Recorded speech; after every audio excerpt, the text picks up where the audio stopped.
जरी तुम्ही आला नसता तरी आम्ही स्वतःहून मीडियावाल्यांना बोलवून घेऊन सांगितलं असतं. पद नसताना सुद्धा त्यांनी आमची कामं करून दिलेले आहेत. आमच्या भागातले कामं पूर्ण करून दिलेत त्यांनी. ते 5 वर्षात फिरकलेले सुद्धा नाहीत. असं नाही की तो नेता म्हणून किंवा एखादा उमेदवार म्हणून आमच्याशी कधीच वागले नाहीत. त्यांनी एखादा भाऊ म्हणून आमच्या पाठीशी राहतात.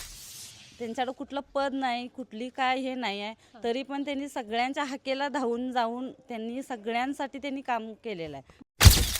कोल्हापूर जिल्ह्यामध्ये सध्या महापालिका निवडणुकीची रणधुमाळी आपण सगळेजण पाहतोय आणि बऱ्याच वर्षानंतर आता आपल्याकडे ही निवडणूक होतीये, त्यामुळे चुरशीची लढत यंदा होणार आहे. त्यामुळे आता आपण प्रभाग क्रमांक 9 मध्ये आहोत आणि आपण या भागामध्ये आज पोहोचलोय. तर या भागातल्या नागरिकांशी आज आपण चर्चा करणार आहेत. आता आमच्या भागामध्ये इथं रस्त्याची सुविधा नव्हती, गटरी पण नाही देत. आता ड्रेनेजचं पाणी असं गटरीमध्ये तुंबतंय पूर्ण. पण रिंकू दादा आपले म्हणजे विजयसिंह उर्फ रिंकू देसाई यांनी कोणतंही पद नसताना आमच्या भागामध्ये पूर्ण लक्ष देऊन रस्ते इथं आम्हाला पूर्ण करून दिले आहेत. गल्लीमध्ये खासदार फंडातून त्यांनी जेवढ्या खासदाराकडनं जेवढा निधी घेऊन येता येईल तेवढा निधी घेऊन लोकांची इथं डांबावरती लाईटी, रस्ते म्हणा, परत आरोग्य स्वच्छतेविषयी महापालिकेला वेळोवेळी सूचना देणे, गटरीमध्ये नाली साफसफाई करणे, JCB आणून मोठे चॅनलमधलं साफसफाई करणे, असे दादांनी पूर्ण कामं केली आहेत. भागात भरपूर समस्या आहेत. आमच्या पाण्याचा प्रश्न, लाईटचा प्रश्न, ते सगळं रिंकूदादांनी आमचे पूर्ण करून दिलेले आहेत. पाण्याची मोठी समस्या होती. पाणी वेळेवर नसायचं आणि पाण्याला प्रेशरही नसायचं. ते सगळं दादांनी वेळेवर लक्ष देऊन महानगरपालिकेतून पूर्ण करून घेतलेलं आहे आणि भागाचा विकास चांगला केलेला आहे आणि इथून पुढे विकास होणार अशी आमची इच्छा आहे आणि होणारच. कामं म्हणजे आता गटरी व्हायला पाहिजे. मेन म्हणजे पाण्याची लाईन आपल्याला रिंकू देसाईंनी करून दिल्यात. त्यामुळे फक्त आता गटरीचं आणि रस्ते व्यवस्थित करून दिले बस. काकू तुम्ही काय सांगा? हेच आम्हाला रस्ते गटार, आमची स्वच्छता, पाणी नसेल तर त्याने आम्हाला जॉईन करून पाण्याचं हे करून दिलं. पाणी व्यवस्थित म्हणजे त्याने जरा सुधारणा आमची बऱ्यापैकी त्यांनी केलेली आहेत. असं त्याने करत असं राहू देत आमच्या एरियात. पद नसताना सुद्धा त्यांनी आमची कामं करून दिलेले आहेत. आमच्या भागातले कामं पूर्ण करून दिलेत त्यांनी. अजून सुधारणा भरपूर आहेत. अजून ड्रेनेज लाईन, लाईटचे प्रॉब्लेम आहेत थोडे. त्या आता सत्तेत आल्यावर ते करून देतील आम्हाला, त्यांनी असं वचन दिलेलं आहे. प्रत्येक आड्या अडचणीला आमच्या ते उभे आहेत पाठीशी. कुठलेही पद नसताना त्यांनी आम्हाला एवढी सगळी इथं मदत केली. ह्याच्या आधी नगरसेवक दुसरे असताना ते 5 वर्षात फिरकलेले सुद्धा नाहीत भागात आमच्या. खरं आमचे रिंकू देसाई दादांनी पूर्ण सगळी कामं, आमची प्रत्येक कामं पूर्ण करून दिलेली आहेत. तर गेल्या 10-1 वर्षांनी आपल्याकडं ह्या महापालिकेच्या निवडणुका लागलेल्या आहेत. तर मग 10 वर्षांमध्ये आपल्याकडं भाग म्हटला की बऱ्याचशा अडचणी असतात. तर मग त्या अडचणी सोडवण्यासाठी त्यांनी कधी अशी पुढाकार घेतलाय का, मदत केली आहे का? होय, सगळ्या बाबतीत त्यांनी पुढाकार घेऊन मदत केलेली आहे आम्हाला. तर इथले उमेदवार विजय देसाई हे आहेत. तर तुम्हाला आता या 5-10 वर्षामधला त्यांचा कामाचा अनुभव कसा वाटतोय, काय सांगाल? त्यांचं काम एक नंबर आहे. त्यांनी कुठलंही त्यांच्याकडं पद नव्हतं किंवा काही नाही, ते सामाजिक कार्यकर्ते होते. तरी त्यांनी आमच्या एवढ्या समस्या केल्यात की इथं चिखल होता, रस्त्याच्या समस्या, आमचा रस्ता पूर्ण केलेला आहे. पाण्याची पण टंचाईच होती. पाण्याची पाईपलाईन त्यांनी आम्हाला म्हणजे कुणाकडून पण असू देत, पण त्यांनी पाण्याची पाईपलाईन घालून आम्हाला पाण्याची समस्या तरी पूर्ण केलेली आहे. लाईटीचे डांबावरती लाईटी नव्हत्या. एक फोन लावला, रिंकूदादा लाईट नाही आहे, लाईट लावून त्यांनी हे केलेलं आहे. मध्ये मध्ये डाम टाकून त्यांनी आम्हाला लाईटीचे वायरे वगैरे स्वतःच्या स्वखर्चाने त्यांनी जोडून लाईटीची आम्हाला सगळी हे केलेलं आहे. म्हणजे काम त्यांनी चांगलं केलेलं आहे. बरं, आता बऱ्याच वर्षानंतर आपल्याकडं निवडणूक होती आणि मग आता तुम्ही चित्र एकंदर तुम्हाला माहिती आहे की निवडणुकीचं कसं आहे. तर मग तुम्हाला विजयदादांबद्दल काय म्हणजे वाटते, ते निवडून येतील का? काय अजून अपेक्षा आहेत तुम्हाला त्यांच्याकडून?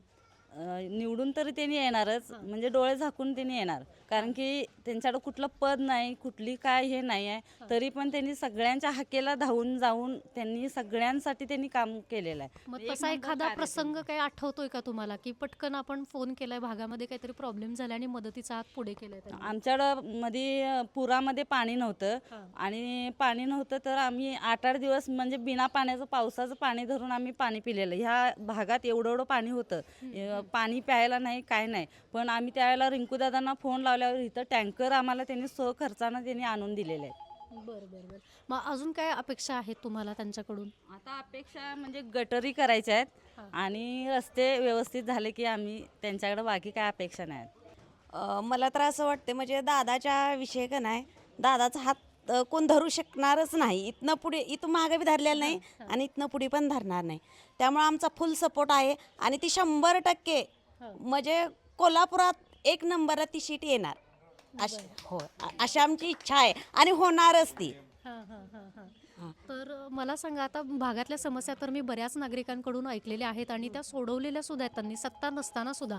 तर मग आपल्याकडं बरेचदा असं होतं की सत्तेत आल्यानंतरच कामं होतात, बरोबर आहे? तर मग इथं चित्र जरा मला वेगळं दिसतंय, तर काय वाटतं याबद्दल? ती शक्य नाही आहे. मग तुम्ही जरा चुकीचं काहीतरी ऐकलं असेल, कारण की आमच्या इथं त्यांच्याकडे काय म्हणजे पद नसताना रस्ते केले, लाईटीचं म्हणजे ह्या मॅडमनं सांगितलं तसं म्हणजे बरेच. आणि वैयक्तिक जरी काय प्रॉब्लेम असला की आम्ही फोन केला की दादा लगेच आमच्यासाठी येतात.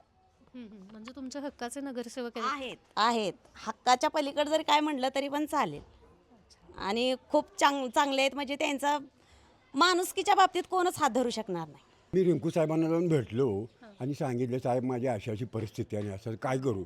मग तिने सांगितलं, बच्चन तुम्ही अमाऊंट हे करा, CPRला तुम्ही जावा, तुमची सगळी अडचणी दूर होतात, काय अडचण असली मला फोन करून सांगा. मग माझ्या मुलग्यानं शिवम, माझ्या मुलग्याचं नाव शिवम, येऊन त्यांना येऊन भेटला. मग सांगितलं, शिवम काय पप्पांची तब्येत कशी काय काय. तेव्हा फडणवीस साहेबांचं सुद्धा मला पत्र आलं. पहिल्यांदा ऑपरेशन झालं तर त्यावेळी माझी एन्जिओप्लास्टिक 3 वेळा झाली, डोळ्याचं झालं एकदा, हरण्याचं 2 वेळा झालं. त्यावेळी त्यांनीच मला पाठिंबा दिला. तेव्हा मी बिंदासपैकी गेलो. तेव्हा आजूबाजू लोकांनी मला बरेच जणांनी सांगितलं की बच्चन तिकडे जाऊ नका, खाजगी दवाखान्यात जावा, काय तर तुमची तब्येतीला काहीतरी होईल असं तसं. पण मी साहेबांचा विचार केला, फिक्स जिंकूया मरू. खरं साहेबांचं नाव घेऊन त्या ऑपरेशन थिएटर 2-3 वेळा मी गेलो. खरं माझं सक्सेस झालं, सगळं व्यवस्थित झालं.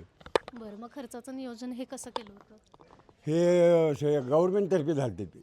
महात्मा फुले त्यांनी कागदपत्र सगळी सांगितले, असं असं करा, अमुक करा, साहेबांनी सांगितलं, त्या पद्धतीने मी सगळं केलं. इथलं वातावरण एकदम छान आहे आणि ह्याच्या आधी काही नगरसेवक म्हणजे जास्त कोण आले नाही. आम्ही दादांना प्रत्येक वेळी आम्ही दादांनाच बोलवलेलं काय, कारण त्यांच्याशी संपर्क साधलेला आणि त्यांनी कुठल्याही गोष्टीला असं नाही की आले नाहीत असं कधीच होणार नाही.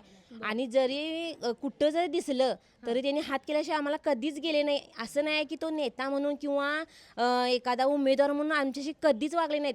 त्यांनी एखादा भाऊ म्हणून आमच्या पाठीशी राहतात आणि आम्ही आत्ता सध्या तर त्यांचा प्रचार सगळीकडे चालू आहे की असा नाही की ते उमेदवार नाही किंवा नेता नाही, एक माझा भाऊ आणि आमच्या सगळ्या महिलांचा भाऊ म्हणून आम्ही त्यांचा पुरेसा म्हणजे त्यांना आम्ही पाठिंबा दिला आहे आणि त्यांचा आम्ही प्रचार करत आहे. आणि आम्हाला ईश्वरचरणी हीच प्रार्थना आहे की त्यांनी ह्या भागात निवडून येऊन आमचं जी झालेली कामं राहिलेली आहेत ती त्यांनी पूर्ण करावी ही आमची इच्छा आहे, बाकीचं काही नाही. तर आता आपण बघतोय की निवडणुकीचं चित्र कसं आहे, तर मग तुम्हाला त्यांच्याकडून काय अपेक्षा आहेत भागामध्ये आणि तुम्हाला असा एखादा प्रसंग वगैरे आठवतोय का की मदतीचा हात त्यांनी केलेला आहे? त्यांनी आमच्या मदतीचा हात पूर्ण केलेले आहे. म्हणजे जी कुठली गोष्ट सांगितली आणि त्यांनी केली नाही असं कधीच घडलेलं नाही. असा विषय आम्हाला भर पाहिजे म्हणली, त्यांनी भर दिली. कुठल्या अडचणी आल्या तुम्ही आम्हाला कधी पण सांगा, आम्ही तुम्हाला येतो, असं झालेलं आहे. हां, मग भागामध्ये वैयक्तिक उमेदवार इकडे येतात का? तुमची विचारपूस भागातली केली जाते का वगैरे? का निवडणुका आहेत म्हणून फक्त कामं होत आहेत असं काही आहे का? जास्तीत जास्त रिंकू देसाईच आपल्या भागात आहे, येऊन बाकीचे भागात कोणी आहे. नाही. बाकीचे कुणी येऊन जात नाही. येऊन जातात फेरी मारून करत, जास्तीत जास्त रिंकू दादाच येतात. मग त्यांची मिसेस म्हणावं, त्यांची फॅमिली सगळी येऊन भेटून करून काय अडचण आहे ते विचारून करून जातात आपल्याला. आणि आपल्याला काय अडचण असलं तरी आपल्याला काहीतरी मदत पाहिजे शाळेची आणि हॉस्पिटलचा, ते सगळं पुढं होऊन पुढाकार घेऊन आपल्याला पार पाडून देतात. हां, मग तुम्ही आता एक शाळेचा प्रसंग सांगितला, मग असं काही तुमच्या बरोबर प्रॉब्लेम झाले? म्हणजे कसं न्यू कॉलेजमध्ये वगैरे ॲडमिशन मिळायचं मुलींचे जरा अवघड असते ना, मार्क कमी मिळालेले असतात, ॲडमिशन होत नसते. रिंकू दादाला सांगितलं की लगेच त्यांनी जाऊन सरासनी भेटून मग त्यांनी ॲडमिशनला त्यांनी आमची अडचणी केलेल्या आहेत. दूर करतात आपल्या अडचणी. बरोबर. त्यामुळे आपल्याला जरा लय सहकार आहे त्यांचा, दादांची. आणि असं नाही की तुम्ही एक सोशल मीडियावर आलाय आणि त्यांनी निवडणुकीला उभारल्यात म्हणून की असं म्हणजे सांगावं, असं नाही आहे की आम्ही मनापासून ह्यांच्या म्हणजे मनापासून सांगतोय. असं नाही की हे उमेदवार उभारल्यात म्हणताना तुम्ही आलाय मीडियावाले म्हणून आम्ही सांगायचं, असं काही नाही. आणि जरी तुम्ही आला नसता तरी आम्ही स्वतःहून मीडियावाल्यांना बोलवून घेऊन सांगितलं असतं. एवढंच की त्यांचं तसं कामच झालेलं आहे आमच्या इथं, ते मनापासून आम्हाला सांगायचं आहे तुम्हाला. हां, आमच्या भागात रिंकू देसाई उभा राहणार आता. त्यांनी काय करत नसताना आमची कामं सगळ्या गल्लीची केलेत.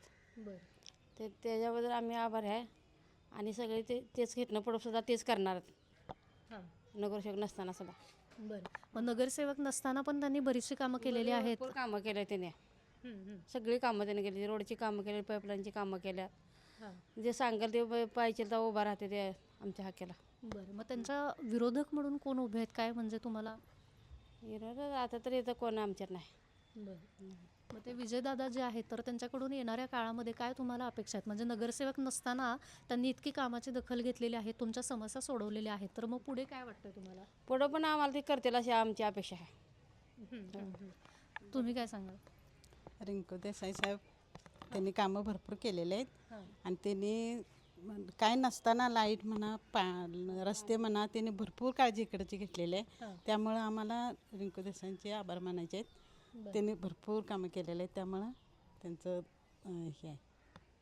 मग असं वाटतंय का ते यंदाच्या निवडणुकीमध्ये निवडून येतील? हां नक्कीच, कारण त्यांनी भरपूर कामं केलेले आहेत त्यामुळं ते नक्कीच निवडून येतील आणि नक्कीच त्यांचं हे होईल. चांगलं काम केल्यामुळे त्याशी चांगला पाठिंबा मिळणार आहे त्यांना. तुमच्या भागामध्ये ते ऍक्टिव्ह आहेत का? म्हणजे सारखं येतात का? हो सारखं आहे. त्यात फोन केला की हजर असतात इथं. काही काम असू दे, लेडीजचं असू दे, रस्त्याचं असू दे, कुणाचंही काय काम असू दे, लगेच हजर असतात. म्हणजे तुम्हाला या भागामध्ये कुठलीही अडचण आली तरी तुम्हाला 24 तास सेवा हां त्यांच्याकडून मिळते. विरोधक काय अजून कोण आलेलं नाही इकडं, पण एकच रिंकू देसाई. त्यांनी कामं केलेली आहेत आमच्या गलीत भरपूर. काय नसताना हे सगळं चिखल होता इथे रोड करून दिला त्यानं 9-10 लाखाचा. तर मग हे सोडून आणखी काय अपेक्षा आहेत का? म्हणजे काही आता निवडून आले की सगळं आम्हाला कामं करून देणार ती. देणार सगळं पूर्ण काम करून देणार.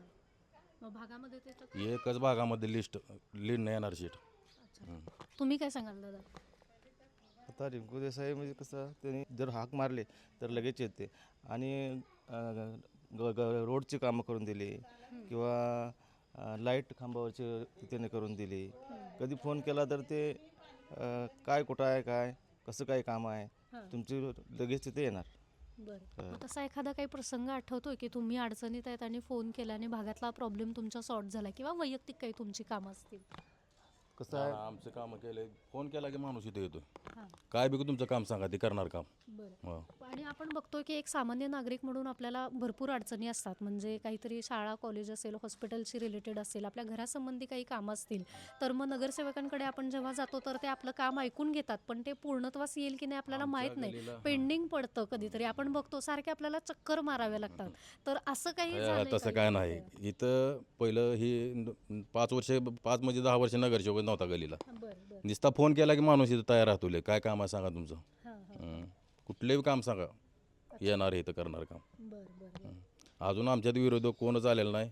हीच लीड आमच्याकडे सीट आहे लीडनं. देसाई उभारण्यापेक्षा मॅडम इथं ह्या वार्डमध्ये काम करणं महत्त्वाचं आहे. आणि इथून मागच्या ज्या प्रमोदजीच्या मागण्या होत्या आमच्या, त्या मागण्या रिंकू देसाई यांनी उत्कृष्ट प्रतिकार म्हणजे ह्या इथं दिलेला आहे आतापर्यंत. ह्या म्हणजे रिंगणात कोण विरोधक आहेत किंवा काय याची काय नाही आहे.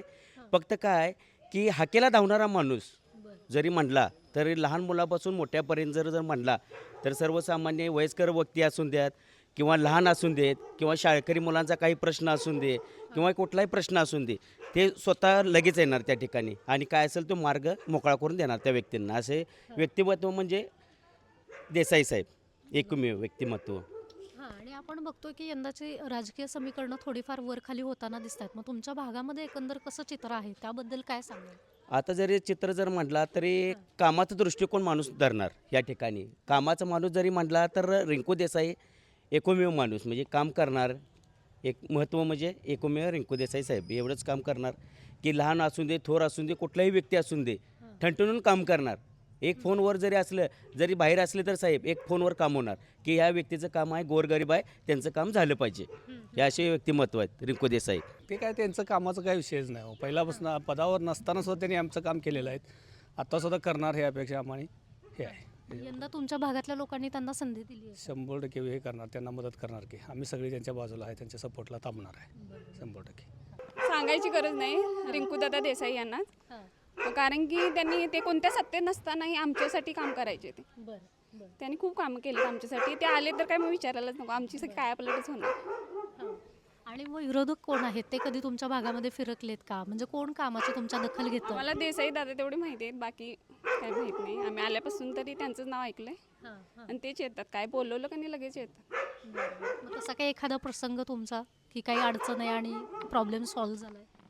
अडचण म्हणजे आमचं पाण्याचं वगैरे आणि किरण दादा पण होते, त्यांनी पण दोघांनी मिळून केलेलं आहे. फक्त आमचं गटरी आणि रस्ते हेच प्रॉब्लेम आहे. कचऱ्याची गाडी ते नेते व्यवस्थित. ही थोडी किरकोळ आता आहेत प्रॉब्लेम, त्यांनी सॉल्व्ह केले तर चांगलंच आहे. इथल्या नगरसेवकांनी काय काय कामं केली आहेत? इथली नगरसेवक कुणीही इथं आलेले नाहीत. बरं. आमच्या दरवाजापर्यंत कुणीच आलेले नाहीत. हां. जे केलंय ते रिंकू देसाईंनी पहिल्यापासून काय असेल ते केलेलं आहे. आम्हाला चालायला वाट पण नव्हती, रस्ता नव्हता, काही नव्हता. त्यांनी आपलं त्यांची परिस्थिती होईल तसं त्यांनी केलेलं आहे सगळं. म्हणजे असं सगळं त्यांनी डेव्हलप करत आणलंय. पाणी पण आम्हाला प्यायला नव्हतं. बरं बरं बरं. आणि ते पाणी पण आम्हाला आता सोयी सगळी केलेली आहे पाण्याची. त्यांनी काय असं अडचणीत कधी आणलं नाही, काय नाही. कधी पण तुम्ही बोलवलं तर येऊ शकता ते. कधीच असं त्यांनी अडचणीत आणलेलं नाही. मग बाकीचे कुठले नगरसेवक कोणी वगैरे आलेलं नाही तिथं. आता सुद्धा?